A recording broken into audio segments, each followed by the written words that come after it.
We did last time from the very beginning, sir. Cameras are rolling. Okay, go ahead. Hold on a second, you want me to talk No. a little? Are you good there? No, they just stopped. You're fine there, go ahead. Go. Okay, go. Where do I start? From the beginning, From the just beginning. like last time. Talking about the picture and then your thoughts on Nixon in general. President Nixon was always an enigma to me. I was very friendly with him. He was very friendly with me, but I couldn't understand a number of his things that he did. As an example, in the debates that occurred before the election for President of the United States, we had debates in which, in drawing lots, NBC got the first one, CBS got the second one, and we got the third and fourth one. And when it came to a debate at ABC, I sent word to him that time would be made available to him without interference from any other candidate, and would he tell me exactly when he would be here. He never showed up except 20 minutes before the debate. And I said to myself, how can a man like this, seeking the top position in the world, disregard the opportunity of reaching the American public? As we know, he was defeated and then ran for governor of the state of California and lost. And it was at that time he said to the press, you can no longer kick me around. But he then did run, of course, for the President of the United States. But before he did that, Howard K. Smith, who was then in charge of our news, wanted to run a program called The Political Obituary of Richard Nixon. And when he did that, he invited Alger Hiss to be on the program as a person he prosecuted as a traitor or as a communist. That night, before it went on, I had calls from all over the United States from the right wing of the Republican Party. And I brought Jim Haggerty in. I said, Jim, is this going to be a sound program, or are we going to be protected against criticism? And Jim said, yes, I've been over it entirely. There'll be no problem. I said, go ahead. We're not going to stop it. As we know, later the President Nixon did run for office and did succeed. But I'll say one thing for him. He never mentioned about the political obituary to me. When I was in a hospital, Columbia Presbyterian, he called me every day to find out how I was. And in other ways, he showed plenty of heart, but which probably is plenty of good politics. The untold stories. You write a book. No, Mars here. Okay. Next. Hold on a second. Okay, we're rolling. Okay, go ahead. This is a picture with Billy Graham and Elton Roll. Billy Graham has been a true friend for years. When I first acquired ABC, we had no programs except Ozzie and Harriet. And I went to see Billy Graham at the hotel in New York and said, I'd like to put you on television. And he said, when? And I said, probably Sunday night for an hour, every week. He said he'd be delighted. He went on the air, did well, and actually he was not really well known at that time. But as a result of going on television, he started getting letters from all over the United States and became very well known. At a recent luncheon at ABC, he said there are 3 people that are responsible for him being where he is today, one of whom was Leonard Goldenson. He said, as a result of appearing on television at that stage, he said, I became a national figure, which I had not been up to that time. I said to Billy, unfortunately, we, as you know, after the first couple of years, we had to take you off the air because you weren't getting a rating necessary for us to get programs to follow your program to get a decent rating. But you were a real gentleman about it, and I appreciate that fact. I'll always look with pleasure on you as a real, thorough Christian. Thank. Cameras, well, let me tilt down. Okay, we're rolling. Okay, Leonard. Okay? Yeah. This obviously was a picture taken at a cerebral palsy affair in which Henry Kissinger and Howard Cosell were involved. Okay, I hold don't on. remember the... Cameras are rolling. All right, go ahead. Go ahead. This is a picture which obviously happened at a cerebral palsy affair, although I'm not sure. Henry Kissinger and Howard Cosell being there would indicate it was. Howard Cosell always had a lot to say. And going back to the original Monday Night Football, after the first show, I got a call from Henry Ford in which he said, take that fellow Cosell off. He bothers me with all the talking that's going on. And I said, okay, I'll call in our people and I will get back to you in 4 weeks. I called Elton Rule, I called Roone Arledge, and they came in, we discussed it, and Roone said, give me 4 weeks, I'll try to correct it.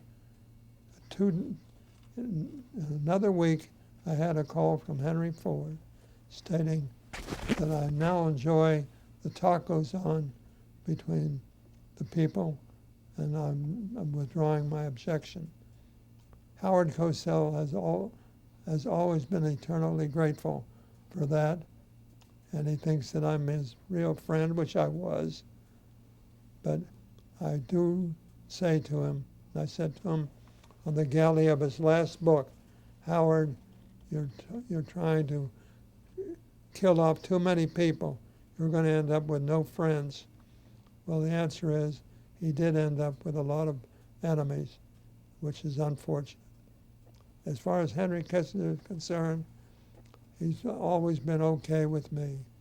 Every time I've called on him to be an MC of a lunch or dinner, and if he has no objection, no other engagement, he always accepts, and he does a very excellent job. So that's all I have to say with respect to both of them. Great. Great. So rolls, cameras rolling. All right. This picture involves Hold on a second. Stop. Sorry. Cameras are rolling. Okay. This picture is President Lyndon Johnson and Tom Clark, the Attorney General, Bob O'Brien of our company, and Myron Blank is one of our affiliates, or rather ran one of our circuits of theaters. Myron was with the theater circuit in Yes. Iowa. It seems to me that Lyndon Johnson is always very appreciative of what we did for him. As an example, when he was in the House, he and his wife acquired a radio station. And apparently they didn't know how to run it. And I get a call from Lehman Brothers and Ed Weisel saying, could I sit down with him and see what I could work out to help them? So I sat down with Lyndon Johnson and his wife, and I asked them what the problem was, and they said that they were willing to put in money, but they didn't know if they were doing it on the right basis. I said, well, let me do this. Let me check your programming and let me call some agents around town, advertising agents, and see what they think. I did that, and I said, if you can possibly throw business their way, I'd appreciate it. And they did do that, and they moved that station from the red to the black. As a consequence of that, they threw off enough money to build a TV station in that market. It was the only VHF in the market, and I know they made a lot of money on that. Unfortunately, I could never get Lyndon to really clear most of our programs. When it came to the NCAA football, our people said, let's not renew with Lyndon Station. We'll go on to UHF, which clears our programs. So I said, okay. I get a call immediately from Lyndon Johnson. He said, Leonard, you can't take those games away from me. I said, I know, Mr. President, but our people tell me you don't clear our programs, and why should we support you? He said, oh, that can't be possible. I said, okay, Mr. President, I think if I were you, I'd check it. He called me back in about an hour, and he said, Leonard, maybe I was wrong. He said, I'll see to it that the number of your programs are cleared, but I've got to have that NCAA football. And I said, okay, we'll go along. And that was it. Camera's rolling. Go. This picture was taken with Dr. Sidney Farber of the Boston Children's Hospital, and I think the doctor that's with him, I don't recall his name, I think he headed a research grant that came out with very wonderful results. And I think Kennedy at that time was senator, along with myself, to honor him. As far as Jack Kennedy is concerned, we had a very good relationship. I first really got to know him thoroughly.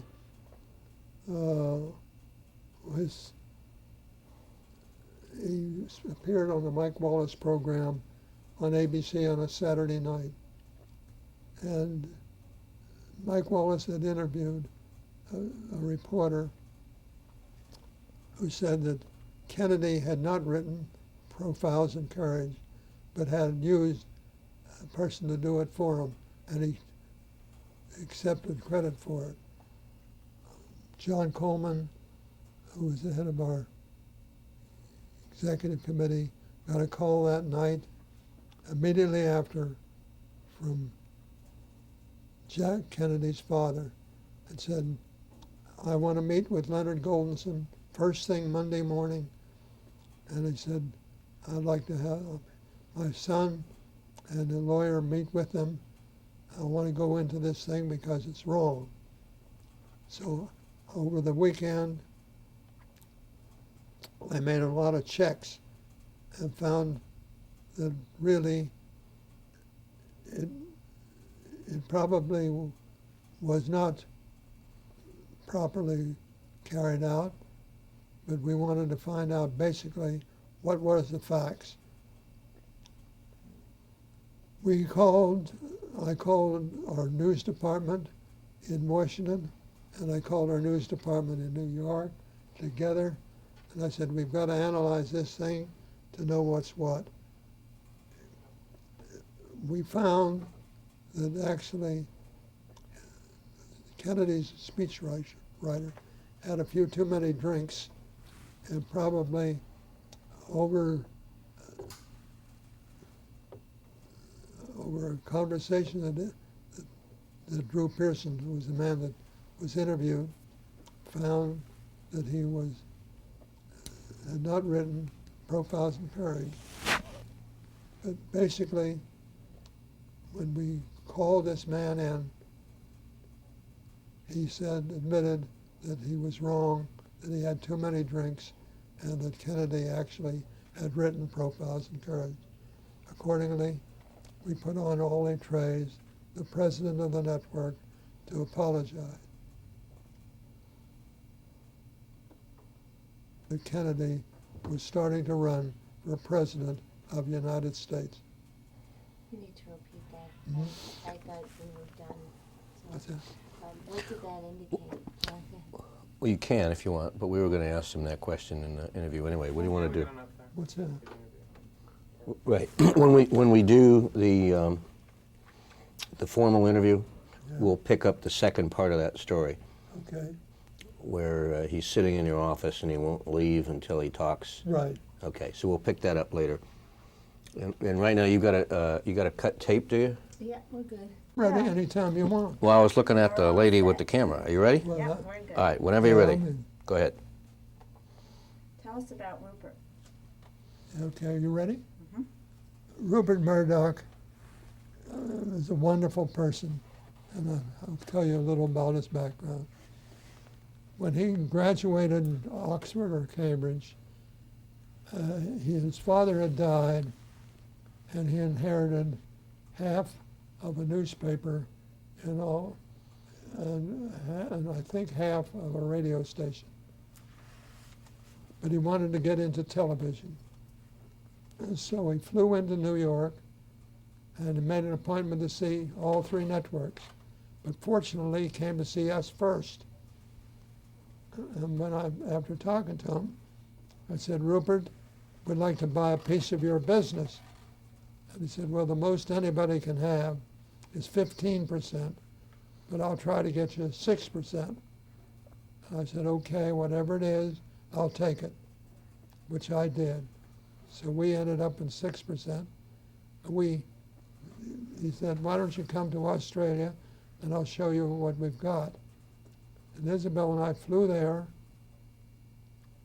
spent about a week with him, and he had dinners every night with the top political figures of Australia. And he outlined some of the things that he hoped to do, and he convinced us then and there that he would be a partner we'd like to be associated with. About the Jack Warren picture. Okay, hold on a second. Cameras are rolling. Okay, Hold on. We're good. go ahead. All set? Mm-hmm. What are we looking at? Jack Warner. Jack Warner did a wonderful thing as far as I'm concerned in electing to go into television. But before that happened, I called him on the phone and said, I want to sit down with him and talk about television. And he said, television. He said, I made those quickies 25, 30 years ago. I'm not going to make them again. And I said, I don't want you to make them. I want you to get a young man, put him in charge, and don't bother him. And he said, well, I don't think I want to do that. But then he decided to put his son-in-law, Bill Orr, in charge. And basically, he became a real friend. He had an unfortunate habit of telling dirty stories with four-letter words and repeating the same thing over and over and over again, at lunches particularly, with his executives. And those poor fellows had a laugh every time. But when we were opening Disneyland, we owned 35%. I invited our board and our wives to come out, and I called Jack, and I said, Jack, I want to bring our board out. Would you have dinner at your home for them because it's beautiful, and I'd like them to see how a person lives in the California style that you do. And he said, I'd be glad to. And before the dinner, as a matter of fact, if I recall, he had Marilyn Monroe sit on the right of me. I forget who was on the left. In any event, he said, I said, Jack, I'm going to thank you profusely for this wonderful thing, but I don't want you to bother saying anything. We'll just take it for granted that we appreciate it. Well,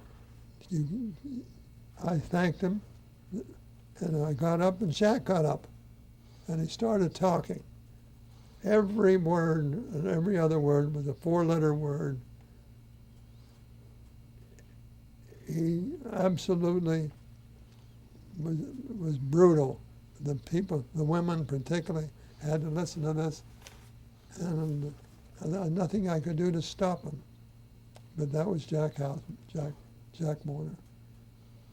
But I must confess, he did, from that dinner that I had with him, they developed a television department, and at one time they had 8 hours a week on ABC and doing extremely well.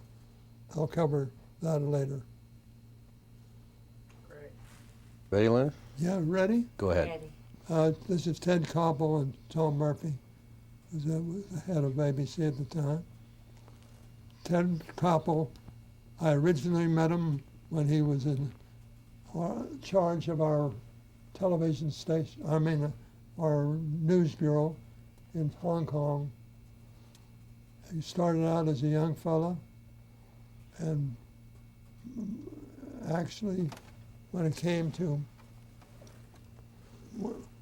when the people, the Americans, were held in hostage in Iran, Roone Arledge elected to have him report it every night on television.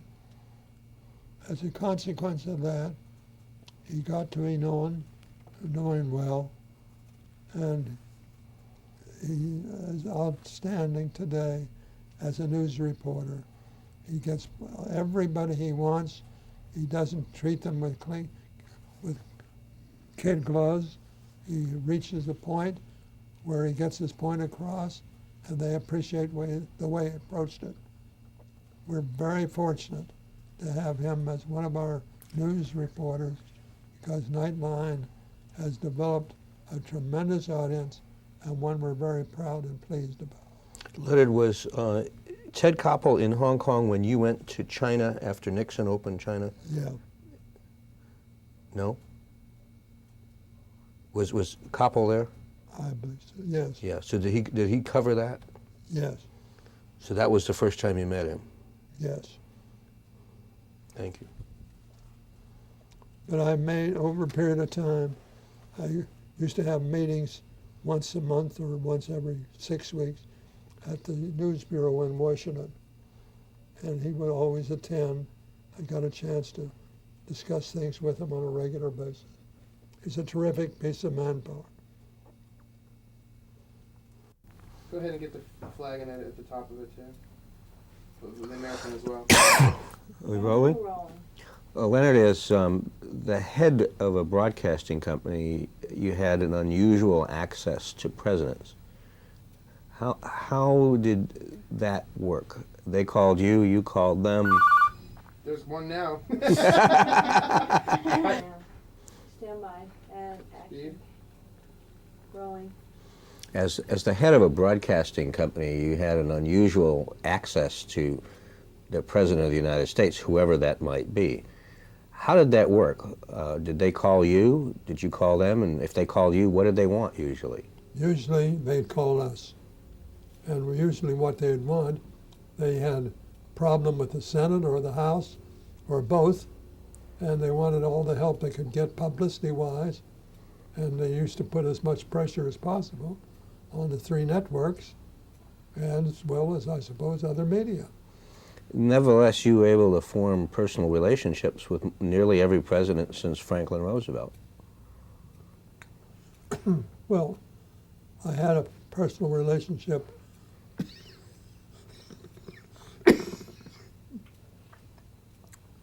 with Lyndon Johnson, with Kennedy. Actually, I had a good relationship with Eisenhower.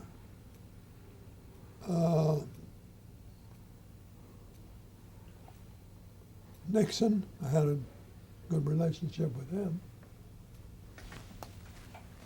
Carter, I did. Hold on a second. You want him? Okay, that's fine. Cut on that. We're all right. It didn't. Good relationship with him. I didn't play golf with him. You couldn't keep up with it. And he wouldn't play tennis with you, right? No. I was smart. Let's Which would, When we start to talk, I'm going to direct your attention to the painting in the lower left-hand corner. we're talking now. Okay, you took up painting at quite a late age. yes, I took it up after I had my first heart attack in the early part of the 60s. My wife insisted that I take up painting. I said, I'm crawling up the wall here and I don't have anything to do. And so she went out and got the acrylic paints and everything else, and she said, now go out and paint. And I understand you took lessons for weeks and weeks? I took lessons for about at least a couple months. Tell us a little bit Once- about some of once a these week. paintings. Tell us a little bit about this painting. The one on where the garbage is? All right, let's. I confess that you caught a little tiny catnap after lunch. Are you my Shocking as it was, Are you my agent or a doctor? I'm a traitor.